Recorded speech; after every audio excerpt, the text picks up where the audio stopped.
My name is KAPASA. I'm a businessman. We are agents of a few mines in DRC, in Congo. My complaints are, I supplied some gold to a pastor in South Africa, Pastor Shepherd BUSHIRI, 2 years ago. He got the gold. He called me to come and collect the money in South Africa, and he changed the story. He had me arrested. He connived with the police. They arrested me that I have swindled him money, and he couldn't show the proof. But meantime, he got the gold, and he told me to come and collect the money in South Africa. When I got to South Africa, he had me arrested for 8 months. I wasn't alone. We were 4 of us. When we got there from last year, myself, I spent 8 months in prison in Sun City. It was all over media. I'm not accusing anybody. I've got enough proof to show what I'm talking about. BUSHIRI came to my office in Zambia. We had a meeting. I've got the pictures. I've got the footage of everything. The only thing I want is the South African government to help me to recover the money from this guy. For me, I don't care about how people they are praising him to be their pastor. According to me, he is a crook and he got my money and I want it. And I'm not going to stop here. I will make sure that my money is recovered. He made me arrest. He arrested innocent people, these 3 guys that are seated with me. If he can see, he knows the faces and he knows what he did to these innocent people. He kept them in prison for 1 year plus. So really, if now that the South African system it has allowed to make sure that this guy is now on board and is going to face charges, he needs to pay back my money and he needs to compensate these people for arresting them for 1 year without them knowing anything. Like I said, I will not stop here. What I want is the money for the goods that he got. I've got all the proof. I've got the pictures. I've got the emails. I've got the messages from his phone and my phone. So it's not that there was a mediator between me and him. What he did was, he told me to go to South Africa. When you arrive, you call me. When I arrived in South Africa, I called him. He said, I'm a bit busy. I'll send my people to see you. Go to Michelangelo. That's when we went to Michelangelo. He said, okay, wait there for an hour. The money will be coming. When we were waiting for the money, it's the time that the police came and they arrested me for fraud. And I am not a fraudster. What I want is my money. He knows where he got the things and he knows how he shipped. I've got the information, even the time that he came with his jet in Zambia. I've got everything. So if he's going to prove, or if he wants to say no, I've got enough proof to prove what I'm saying. What I want is the money, and that's all. So I'm appealing to the South African government. I need help. Because this guy, according to me, he told me I cannot do anything to him. He's untouchable. If I step my foot in South Africa, he will kill me. Currently that we are talking, my passport is blocked. I cannot go to South Africa. I have got a ticket which I will show. I went to the airport in Zambia. I checked in. They refused that the South African government have refused you to go in South Africa. So I cannot even step my foot there. The reason, he knows why he did that. After he got the money, he's paid people so that I cannot go to South Africa to claim my money. So this is the only way. I think if I can go on media and speak to people, it's the only time the message will reach him, because I'm unable to go to South Africa.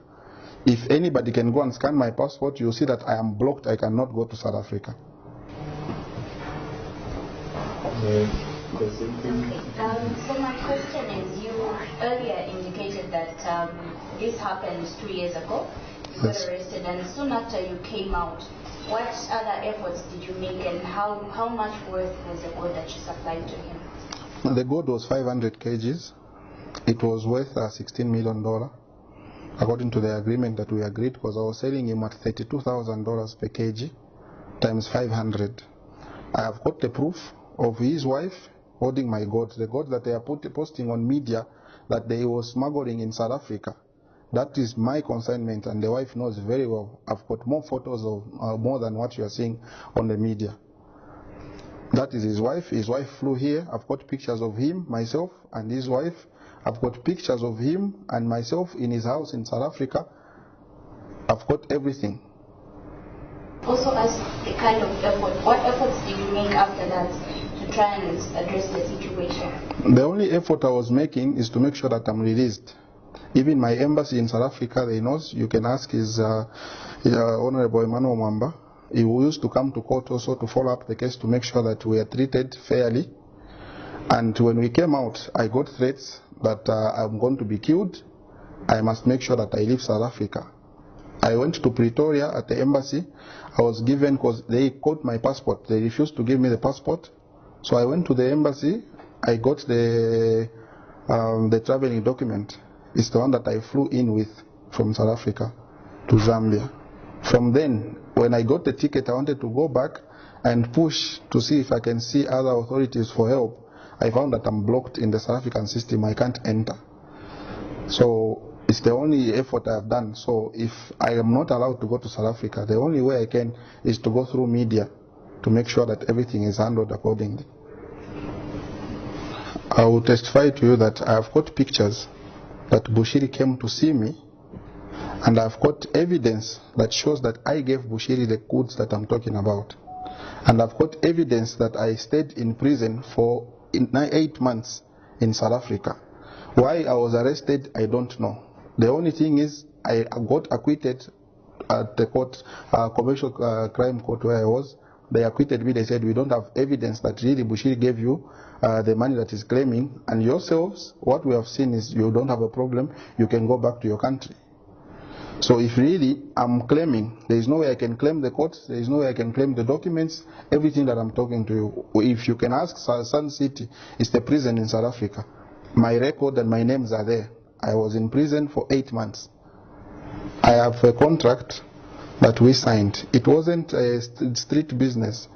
We signed the contract. When I go to South Africa, he told me we should go to the South African High Court in Pretoria.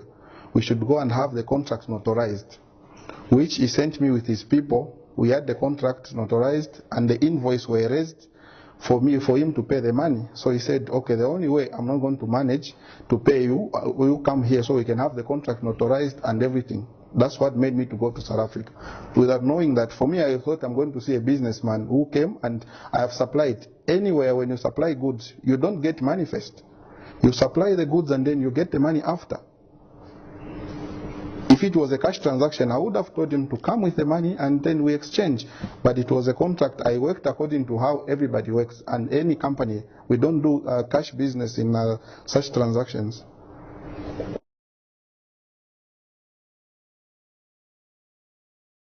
It was all over media. There is no Zambian that doesn't know what I'm talking about. Right now, I'm unable to work. There are few people that I'm doing business with. Those people who trust me, because if you go on Google, you Google my names, you'll find he has paid people, he has put that me, I'm a scammer.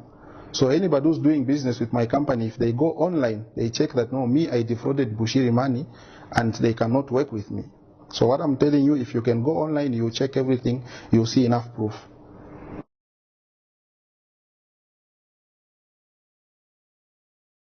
My advice is they should not trust the guy.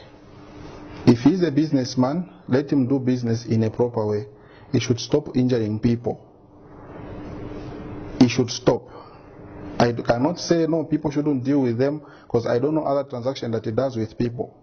But where commodities are concerned, they should make sure they should take necessary measures to see that this person they are dealing with has got a background of what he has done to people. They must be very careful, because he's not somebody that you can trust with anything. I'll be honest with you, concerning what I want from Bushiri, I do not expect any Zambian who goes to Bushiri's church to comment, because the only people I will see, it's them and not Bushiri, because as it is now, I cannot see Bushiri. So whoever, I am not warning them, and it's not a threat. I am advising them to just keep quiet and let the law take its course. Because no matter what they are going to write on media, no matter insults they are going to put, it will not help them. It will only make sure it will put their prophets in problems. Because I'm not going to end here, like I said. I will use all necessary measures. If it means we should go to the International Criminal Court, which we think all of us will be taken there, I am willing to do that. My name is Daniel Pili. I was together with Mr. KAPASA there in prison. we got arrested like he told you. We spent for us, the three of us, we spent like 1 year. Yeah, we spent like 1 year, but according to what we used to stay inside there, it was just okay. There was nothing like torturing us, no. Yeah. How was the experience? No, being a man, you have to understand the situation, then you move on. And how did you manage to come out? Because they didn't find anything on us. Yeah, according to the investigation they made. So they just said, you guys, you are free to go. But me, the only thing that I got shocked at was that why the man of God can do that, such a thing. That was my main word. So even the guys who are following BUSHIRI here, I'm not saying that maybe they should stop or what, but according to what they believe on him, with me, it's different. Because he was a man of God. And I don't think the man of God can do that. I have a lot of hate with him. And even him carrying a Bible while going around getting people's money, it's a shame. It is a big shame. Like I was saying, I am not claiming. I've got something, if you can check. This is Honorable Emmanuel Mwamba and myself. This was the day that I got released. I think he even gave a press briefing. This is BUSHIRI in my office and myself. He was wearing a blue jacket and I'm the one in a gray suit. These are his two men. This guy, his name is Duncan Otieno, and myself there at the South African High Court. This is their lawyer at the High Court who notarized the contract that, okay, the contract has been signed, everything is ready for the money to be paid. This is Joseph Mudolo. This is the guy that who was claiming that he gave me the money, 10.3 million rands, cash that BUSHIRI sent him to give me, which I did not see. This is BUSHIRI and myself in my office. And this is my uncle, that is my other business partner. This is BUSHIRI and myself at my office. This was in Zambia, it wasn't in South Africa because he followed me here. Those are the pictures. So there is nothing that we are claiming. I was not going to get pictures that he must pray for me. This is myself again with BUSHIRI. I was showing him things on my computer, trying to show him what we work and what we supply. So for me, I didn't go to ask for prophecy or anything. So what I wanted was just the business that we were doing and which he proved. I've got the other documents that are showing where me and myself and himself, where we were exchanging our messages and everything. So I did not, there is nothing that I'm claiming. The number that I have that I was talking to him on is the Malawian number, which I will take out the messages and everything, will print and will show it to the media. So people can follow our conversation from when he was coming to Zambia, he was starting off coming to Zambia, when he arrived and when he went, when he told me, okay, the money is ready, you can come to South Africa. So for me, when anybody who is going to say, no, BUSHIRI is a man of God, for me, he's not a man of God, he's a fraud. And those people who are saying, no, he's a man of God, they are lying, they are not lying. If I can come from Zambia and say what I'm saying now, then you must know what we are dealing with. To be honest, I'm only human. If I can see BUSHIRI now, where the hospital or the police where he's staying, or the funeral house or the graveyard, I cannot give him 1 inch. I will make sure I'm with him until I get the money. Because the treatment we got in South Africa, it wasn't okay. One, he has ruined my reputation. Two, my business cannot move well. It's because people all over, they know that me, I got money from him. So what I'm telling you now, it's the actual story, and I have enough proof.